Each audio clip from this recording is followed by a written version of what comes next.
검단 신도시 소식을 전해드리도록 하겠습니다. 먼저 분양 소식을 전해드리겠습니다. 3단계 쪽에 그 푸르지오 더 파크 검단 호수공원역 쪽에서 여기 그때 옛날 이편한 세상 옆인 것 같은데 옛날 900세대 정도가 그 분양 예정입니다. 그리고 이제 모델하우스는 여기 저 법원 옆에 금강 시글로 옛날에 모델하우스 있던 백일역 아라역 그 밑에 다음 주에 오픈 예정이니까 한번 모델하우스 방문해오고 샘플하우스 방문해 보시고 919가구고 84화에서 99 요 정도 그러니까 중대형으로만 이렇게 공급을 하는데 여기 위치가 신도시하고 검단 마전역하고 좀 가까워요. 근데 이제 우선은 신도시 안에 있는 사람들은 신도시 생활을 하는데 이 마전역이 이제 검단 2호선 아니 인천 2호선 이렇게 되고 여기 인천 1호선이 이렇게 이제 검단 호수공원역까지 오는 거잖아요. 그래서 이렇다 말씀드리고 싶습니다. 요게 있고 요거 다음으로 신동아에서 엘리프 요게 이제 푸르지오 자리고 요거 저 호수공원 쪽 위로 이렇게 169가구 이렇게 분양 예정에 있습니다. 요거는 아직까지 홈피가 오픈이 안 됐더라고요. 그래서 분상제 지역이고 누구나 할 수 있고 외부에 있는 저기도 지금 갑자기 이제 대출 규제가 있으면서 잠깐 멈칫하는 그런 타이밍의 분양인데 분양가가 우선은 다른 지역에 대비해서는 많이 저렴하잖아요. 분상제 지역, 신도시 지역 자체가. 그리고 나중에도 많이 오르고 하니까 꼭 해보시라 이런 말씀을 드리고 싶습니다. 다음은 그 입주 소식 전해드릴게요. 우리 저 백이역이죠. 검단 중앙역이라고 풍경채, 제일 풍경채, 어바니티, 요거 이제 요게 백이역이고 검단 중앙역이고 여기 아라역이고 저 호수공원역 이렇게 돼 있는데 요게 이제 11월 달 입주 예정이잖아요. 1425세대예요. 지금 뭐 전세도 나오고 뭐 매매도 이게 그때 당시에 좀 경쟁률도 많이 나오고 이래 갖고 벌써 2년 반 전이니까 그때 경쟁률 높았을 때인데 그때 했던 게 이제 벌써 입주할 때가 됐네요. 이제 백이역 역세권 이쪽으로 아파트들이 이제 여기 건너편에 현대 힐스테이트가 이게 내년 2월인가 1월인가 그럴 거예요. 힐스테이트 웰카운티 요거 있고 여기 우미린 여기 금강 또 여기 보면 대방도 있고 여기 대방 있는 자리죠. 또 여러 개가 있는데 다음에는 이제 1단계는 거의 이제 95% 이상이 끝났으니까 요쪽에 입주가 이제 예정돼 있다. 내년도는 전세 가격이라든지 이런 게 있는데 물량이 많지가 않아서 입주 물량이 많지가 않고 또 지금은 또 전세가 금리가 이제 그 피벗 이제 내려가는 추세잖아요. 그렇기 때문에 이거는 뭐 어쩔 수가 없죠. 추세는 이제 올랐던 거에 끝 정점을 찍었고 1년 동안 1년이 지나고 나서 이제 다음 내년서부터 내려간다고 보는데 전세 가격이라든지 이런 거 그 굉장히 그 1단계 저기 뭐 1단계 그때 밑에 쪽에 그 호반 2차라든지 뭐 대방 1차 이럴 때 입주할 때 막 입주 물량 많아 갖고 전세가 폭락하고 이런지는 않을 것 같아요. 긍정적으로 보여집니다. 서구가 저 56만인가 그렇게 돼가지고 이제 검단신도시 때문에 인구가 계속 늘어서 뭐 60만, 65만 가까이 된다, 60만이 넘어간다 이래 버리니까 이제 그때 당시에 서구 인천에서 이제 행정구역 개편을 했고 서구를 두 군데 구로 나눈다.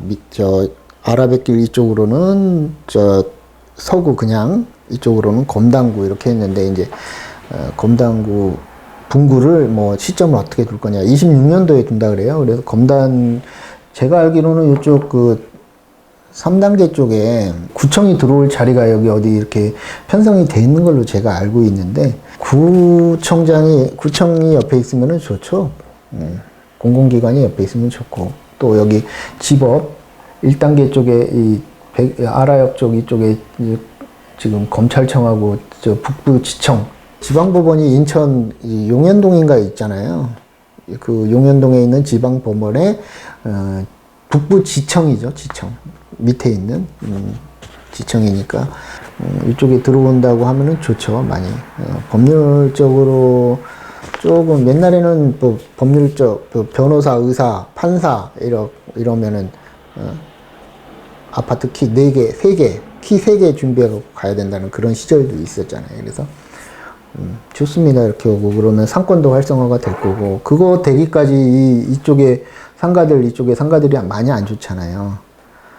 이제 그때까지는 어쩔 수가 없는 것 같아요. 예, 그거 맞추기가 쉽지가 않은데 이쪽 상가도 그렇고 좀 안 좋다.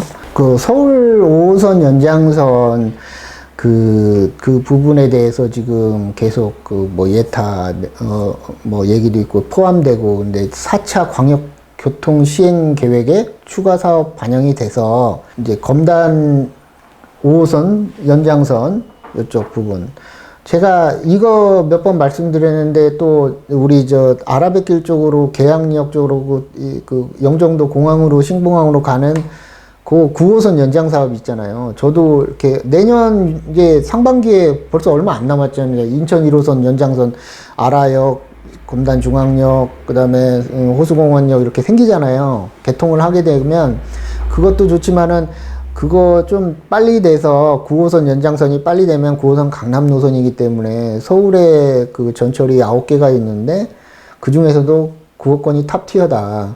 제일 좋다.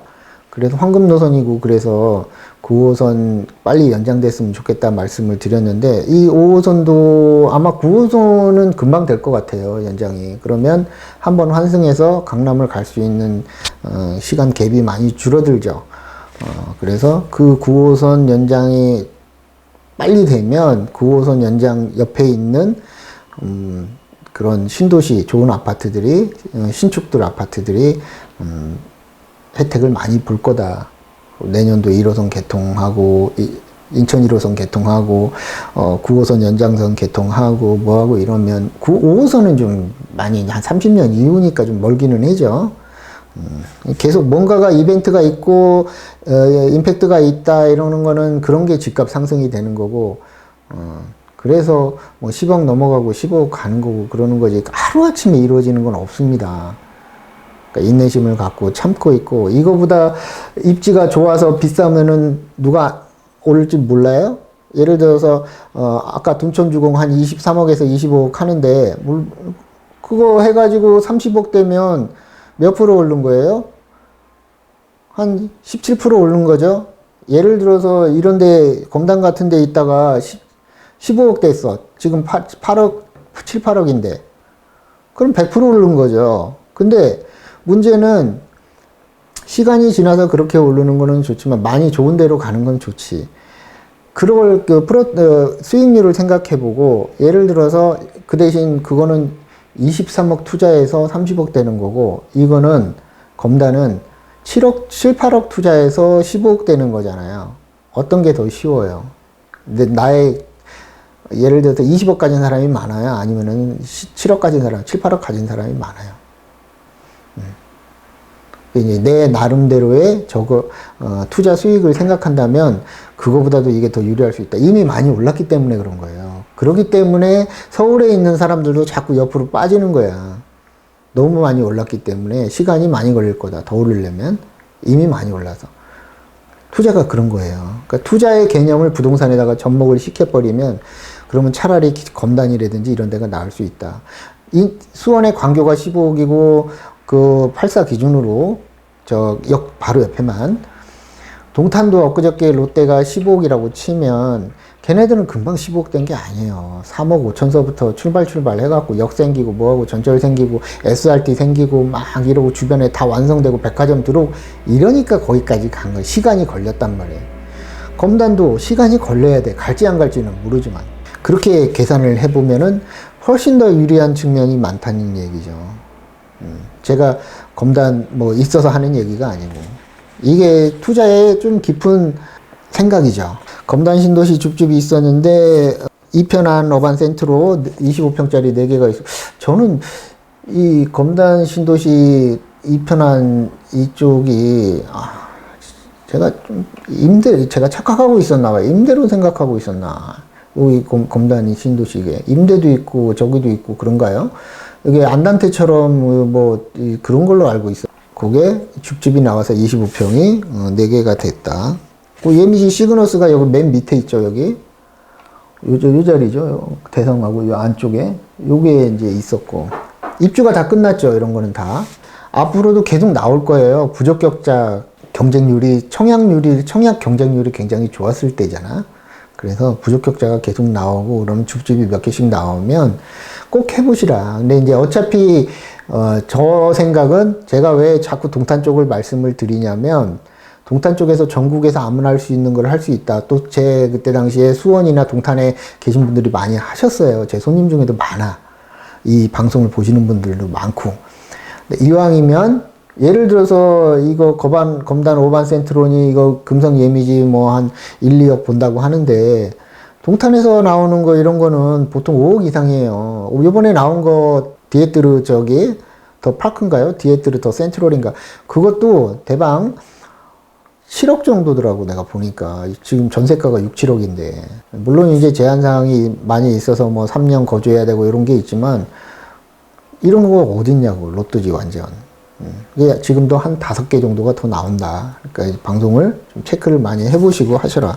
주택이 많으신 분들이라든지 이런 분들은 쉽지가 않죠. 저 만약에 호반 이렇게 갖고 있는데 그거 예를 들어서 동탄 뭐 저는 요번에 못하지만 유주택자라서 롯데 그게 됐다. 그럼 나를 호반 팔고 바로 가는 거죠. 그러니까 기회를 계속 보고 항상 부동산에 대한 공부를 하고 있는 거는 되게 중요하다. 버스 노선이 이제 3개가 신설이 됐습니다. 그래서 아라동에서 이쪽을 보여드릴까요? 여기 보시면 계양역에서 이게 몇 번인가? 9701번 계양역에서 이렇게 와가지고 아라동 행정복지센터로 해서 금호올림 그 대우하고 푸르지오하고 검단 트리플 쪽으로 해갖고 2단계 쪽으로 넘어가서 여기 창신초등학교로 와서 이게 원당사거리로 오네. 완정사거리고 이렇게 해서 독정역까지. 독정역에 뭐 있어요? 여기 그 푸르지오 그 뭐 아파트 한 4,000세대 되는 거 있잖아. 그거 있는 데잖아요. 여기가 이제 그 계양역 갑자기 생각이 안 나는데, 여기가 이제 9호선대가 이제 요번에 연장된 그 라인이잖아요. 그러니까 요거는 이제 버스 노선이 이렇게 이게 이제 좌석 버스일 거예요. 일반 버스가 아니고 9천 얼마면, 그거 생겼다. 그 다음에 이제 마곡역에서 도로 하나 이거 신설되는 쪽 있죠. 이쪽으로 해가지고 이렇게 폐기장 가는 쪽으로 해가지고 이렇게 여기서부터는 비슷한 것 같은데 원당 사거리로 여기 백일역인가 여기 백일역이네요. 백일역이 여기네요. 이렇게 여기 지나면 푸르지오를 돌고 파라곤 있고 호반 있고 이렇게 가서 원당 사거리 그 다음에 완정 사거리 그래갖고 저기 왕길동까지 가는 거네. 노선이 하나 또 생겼고. 9731번 버스 이게 좌석 버스 노선 같은데요. 그 다음에 9901번 산업단지서부터 검단 3 이렇게 또 이건 내가 사진을 준비를 했는 걸로 알고 있는데 이게 그렇습니다. 또 하나 생겼어요. 또 하나 생겼는데 사진을 이렇게 버스 노선이 생겨서 굉장히 좋아졌다. 다음은 실거래가, 실거래 건수에 대해서 말씀을 드리겠습니다. 금호올림 2건이 됐네요. 74가 2건이 됐고, 7억에, 30평이 2건이 됐고, 대방 그 디에트르 리버파크 수변로 옆에 있는 게, 10월 달에는 없네요. 디에트르 더 힐, 대방 2차, 저기 102억으로 가는데 산 밑에 있는 거, 74 하나, 84 하나가 됐네요. 근데 74하고 84가 75네. 이거는 75가 84가 이게 같이 거래 금액이 똑같이 됐네. 하여튼 거래가 됐습니다. 그 다음에 로제비앙 포레, 맨 끝에 있는 거, 대방 더 힐 밑에 있는 거, 로제비앙 포레가 10월 달에 84가 2개가 됐네요. 그 다음에 모아일가 그랑데 밑에 수변로 옆에 아까 대방 그 디에트르 뒤에 있는 모알가 그랜데가 100일 역세권 롯데 옆에 있는 게 10월 달에 5구가 하나가 됐네요. 그 다음에 예미지 더 시그너스 맨 밑에 아까 줍줍했다는데 10월 달에 100위가 하나가 됐고 여기 100위가 있네. 그 다음에 예미지 트리플레듀 위에 디에트르 더 푸르지오 공원 옆에 건너편에 있는 거.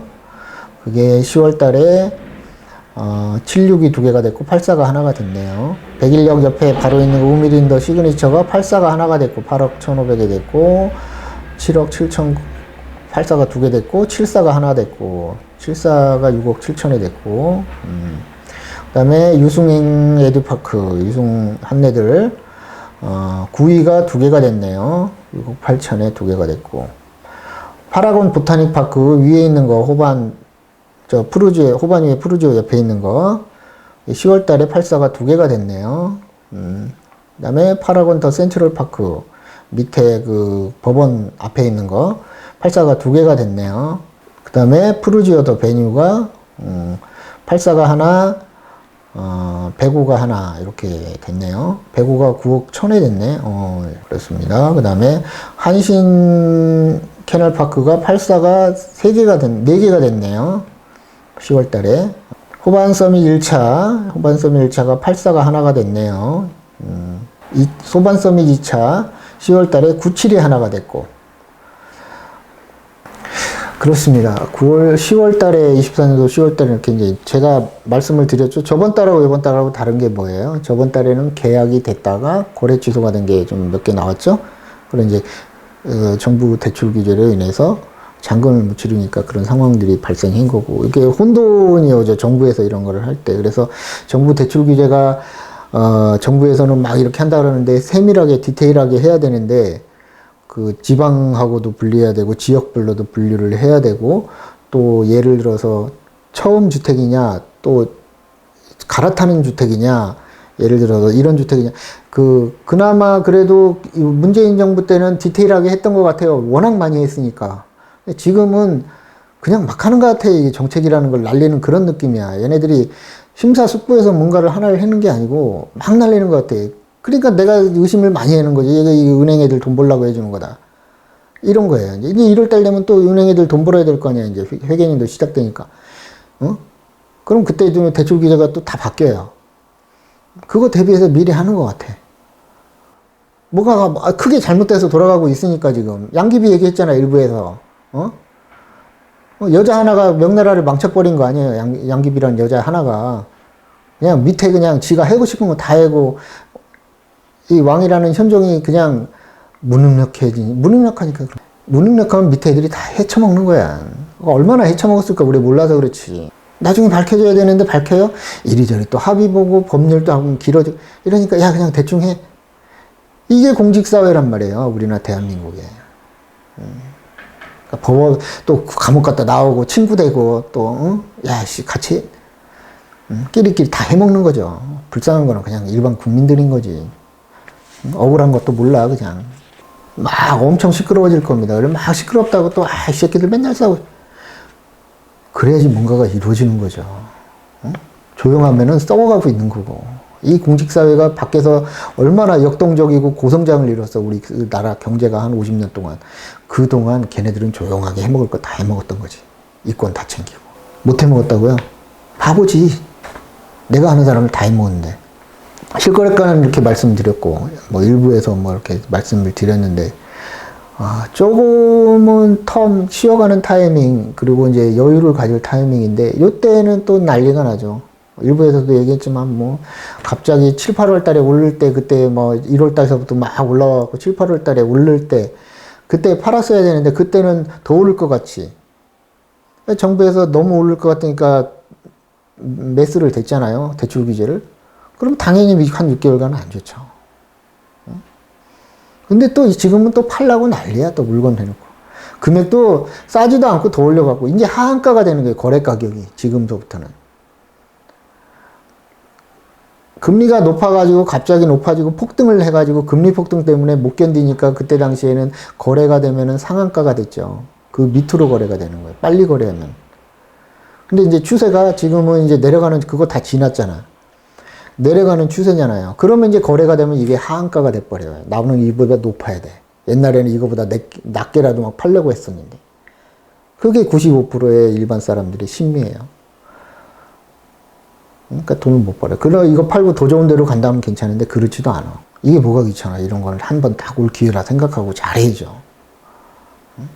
기회를 몇 번씩 차가지고 이렇게 내가 일을 하다 보면, 아, 옛날에 뭐, 너 어디다 했었는데 그렇게 오를 줄 몰라가지고 그냥 팔고 나왔다는. 바보 아니야, 바보. 응?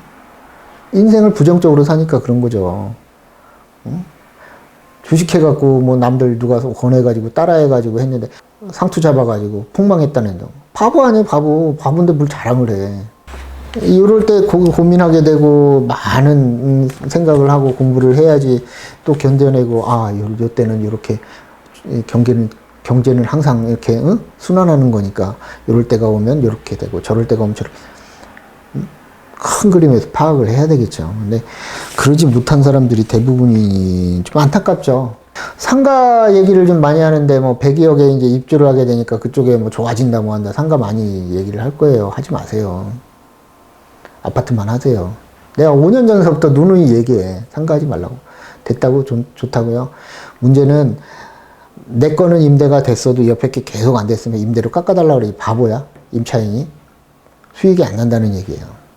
내가 거기서 들어가서 사업을 해야 되는데 상가가 필요하다 여유도 있고 그러면 당연히 좋은 자리 들어가서 하는 건 좋지. 그게 아닌데 상가 투자해서 옛날처럼 뭐 임대료 받아가지고 뭐 상가는 양도차익이라는 게 이제 거의 없어졌어요. 옆에도 다 비어있는데 뭐라고 비싼 돈 주고 거기를 사. 이주야 택지 부분은 조금 이제 한두 건씩 거래가 되는 것 같아요. 제가 보니까 물건은 많이 나와 있어요, 여기. 보면은, 뭐 F1도 그렇고 F2, 제가 갖고 있는 그 100여 그쪽에 F3. F3가 이제 인제서부터는 입주가 시작되고 그러면 이제 가치가 올라가는 거죠. 저평가됐던 게. 이주자 택지에 대한 부분도 지금은 이제 새롭게 다시 볼 타이밍이 아닌가. 그런 생각을 해봅니다. 건축비도 지금 많이 오른다고 했는데 조그만 현장들은 또 이 주위에서 얘기를 들어보면 건축하시는 분들이 이익이 오히려 더 현장을 하면 현장을 안 하니까 문제인 거죠. 왜 현장이 없으니까 건축하는 사람들이 일하는 사람들이 싼 가격이라도 와서 하려고 하는 그런 게 있는 것 같아요. 근데 그거는 건축주가 이익을 보는 게 아니고 건축회사가 가져가는 이익이죠. 착각하면 안 되죠. 건축회사는 딱 높여놓고 해는 거니까. 그래서 지금 건축비가 높아 이러니까 앞으로 그 트렌드는 그 모듈화 돼 있는 그런 건축. 그게 일본 애들이나 이런 것처럼 시장이 활성화되고 그러면 이제 기술이 발전하고 이러면 한 4층, 5층까지 지으면 그런 게 모듈화 돼 있는 주택 쪽으로 많이 가지 않을까. 워낙 비싸니까. 더불어서 일부에도 말씀드렸지만 재건축, 재개발이 힘들다고 제가 말씀을 드렸어요. 근데 이제 또 하나의 88 대책에서 나온 게 뭐냐면 뭐 한 가지 더 얘기하자면은 뭐 신속 서울에서 뭐 재건축, 재개발 뭐 신속해갖고 뭐 정비계획서 작성하고 이러는 것이 뭐 5년 하나 하면은 뭐 예를 들어서 관리 처분하고 그 전에 뭐 시행 뭐 하고 이러는데 2년 3년씩 걸리는 거를 통합해가지고 하겠다. 이거 지금 말이 안 되는 건데 정부는 막 밀어붙여. 내가 얘기했죠. 배가 산으로 못 그냥 해라면 해, 까라면 까. 이런 식이야, 형 정부가. 그런 거에 대한 자세한 피해라든지 방법들 자세하게 이렇게 회의하고 토론하고 했고 나오는 게 아니라 그냥 지지율이 안 나오니까 이래요. 그러니까 잘했어야지, 2년 동안. 뒤 벼랑 위에 써 있는 것 같아, 내가 보면. 현 정부는.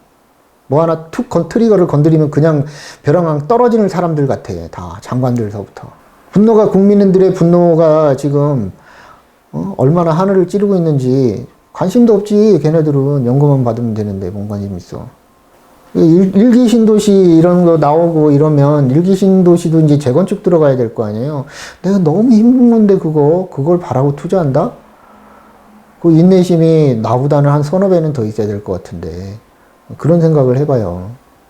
차라리 GTX 쪽에 신규 아파트라든지 이런 거 하는 게 훨씬 낫다 이거지 나는. 내가 얘기했죠. 23억 주고 둔톤주공 사가지고 들어간다? 꼭지에서 사갖고 들어갈 가능성이 많죠. 오르기야. 근데 23억이 3억 된다 그러면 30% 오른 거예요. 30억 되면. 검담거 8억에 사가지고 15억 되는 거에 더 빠르고 싶다는 얘기야, 내 얘기는. 더 적은 비용으로. 꼭 그렇다는 얘기가 아니고, 기회비용이니까 따져보고 해야 된다는 거지. 좋으면 뭐해, 비싼데. 좋고 저렴한 거를 찾는 게 투자다. 다음 소식은 이제 다 끝났으니까, 이제 뭐 아파트 가격이 오를 거냐, 막 폭락을 할 거다, 뭐. 폭락하면 우리나라 망하면 폭락해져. 서울의 아파트는 제가 봤을 때는 보합세 쪽으로 너무 많이 올랐어, 지금. 내가 너무 두려워했던 거야. 이게 폭등을 낸 것 같아요. 24년도 전반기 9월 달까지는. 이게 23년도 상반기서부터 이렇게 추세가 이렇게 왔거든요. 서울 아파트를 계속 보면. 그때 걱정도 했잖아. 이게 어느 정도 상승하는 거는 인정을 하는 게 떨어졌으니까 인정을 하는데 금리가 갑자기 폭등을 하면서 반대로 이제 부동산 가격이 그때는 안 좋았으니까. 근데 회복하는데 뭐든지 제자리를 찾아가죠. 경제는. 찾아가는 과정이 너무 빠르고 너무 더 오버슈팅이 돼 있다는 얘기죠. 폭등. 제가 걱정한 게 그거였어요. 바로 매수 들어오잖아요. 사지도 못해. 일반 수도권에 있는 사람들, 서울 강남에 있는 아파트는 몇십억짜리를 거기 대출도 안 해요. 아직도 우리나라에서는 은행에 100억 이상 있는 사람들이 몇만 명이 있단 말이에요. 외국인 애들도 들어오지, 일본 애들도 들어오지, 중국 애들도 들어오지. 한국 사람이 뭘 사고 저기 한다고 해서 착각하지 말고, 그런 시장이 있다. 우리가 모르는 시장이. 그래서 매수를 댔는데, 매수를 대면 문제는 뭐냐면, 부동산 시장, 서울 잡으려고 해다가 수도권, 지방이 다 망하는 거죠. 문제는 그거죠. 정책을 잘 써야 되네. 동전의 양면이란 말이에요. 항상 정책은. 좋아해요. 막 폭락한다 그러면. 60%야, 60%. 집 없는 사람. 사지도 못할 조건도 안 돼. 살 수 있는 조건도 안 돼. 살려고도 안 해. 근데 좋아하는 거예요. 60%집 없는 사람 중에 살려고 노력하고 살 수 있는 조건을 가진 사람은 제가 봤을 때는 10% 정도밖에 안 돼요. 나머지는 그냥 임대로 살아야 되고, 그냥 살려고도 안 하고, 어떻게 저기도 없고, 살 욕심도 안 되고, 조건도 안 되고. 어차피 자본주의에서는. 있는 사람들의 놀이터죠. 아파트 시장이라는 것 자체가. 부동산 시장이 좋습니까? 천만에요. 부동산 시장, 대한민국 부동산 시장 완전 꽝이에요, 꽝. 처참할 정도로, 피비린내 날 정도로 꽝이에요. 업을 하는 사람들 얘기 들어보면 그래요. 뭐만 좋아요? 아파트 시장만 좋아요? 신축 아파트 시장만. 검단 신도시에 있는 아파트가 신축 아파트 시장에 들어가는 맨 마지막 신도시니까. 신도시만 좋아요. 신도시 그렇게 폭락한다고 막 유튜브에 나오고 그러잖아요. 변두리.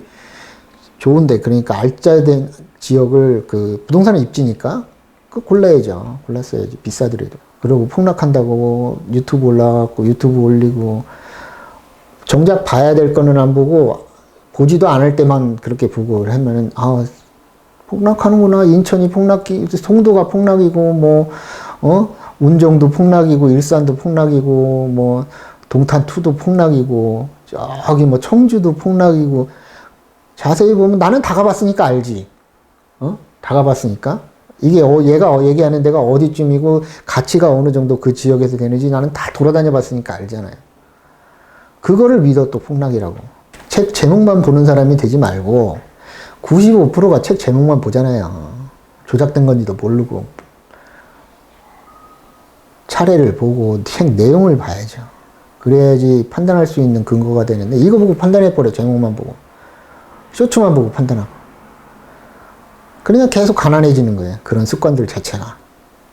뭔가를 하나 이렇게 공부를 하면은 끝까지 파보고, 이런 이유가 있었구나. 이게 쌓이면은 인사이트가 되죠. 통찰력이라는 게 나오고. 숲만 보지 말고, 나무만 보지 말고, 숲을 보지 말고, 숲만 보는 것도 이 감비덕지인데, 그 너머에, 언덕 너머에 있는 세상까지도 예측할 수 있어야죠. 지금은 그래야 돼요. 그 정도로 공부해야 돼요. 세상이 만만합니까? 어떻게 꽁돈이 나한테 들어온다고 착각하고 사세요, 그렇게. 회사가 당신 가족을 지켜줄 수 있을 것 같아요? 이제 칼바람 붑니다, 내년서부터는. 대한민국의 그 회사들. 빨리 적은 비용으로 뭔가 주식이 됐든 채권이 됐든 부동산은 크니까 못한다 그러면 그런 것부터 시작하세요. 잃어보기도 하고 다 그러면서 돈 버는 거지. 처음서부터 계속 따온 사람이 오히려 그때 따가지고 뉴턴처럼 몰빵해가지고 완전히 주변 식구들까지 다 망하는 그런 상황을 만들지 말고 잃어도 보고 왜 내가 이렇나. 또 큰돈 애들이 움직이는 애들, 장난치는 애들은 어떻게 움직일까. 또 기업 총수들은 자기 지분율을 늘리기 위해서 어떻게 지금 조정을 하고 있을까? 우리나라 대기업이 다 지금 3세대잖아요. 그 지분이 많이 적으니까 지분을 늘리려면 어떻게 해? 비싼 회사는 누르고 지분이 없는 회사는 누르고 지분이 하나도 많은 회사, 저기 떨궈져 있는 회사 하나 키워야 될 거 아니에요. 그런 것도 공부를 해야 되지 않을까. 돈 있는 애들이 어떻게 움직이고 어떻게 작업을 하는지도 공부를 많이 해야 되겠죠. 24년도가 벌써 11월이 됐죠. 이제 10월 달 거 하니까 2개월 남았는데 11월 달이면 다 마무리를 해야죠. 그리고 12월 달에는 조금 여유 있게 좀 한 해를 마무리 짓고 내년도 25년도는 또 어떤 세상이 펼쳐질지. 내일은 또 내일의 아침 해가 항상 뜹니다. 준비하는 사람만이 또 공부되어 있는 사람만이 그 찬란한 햇살을 맞이할 수가 있죠. 이상 마치겠습니다. 건강하시고 행복하시기 바랍니다. 감사합니다.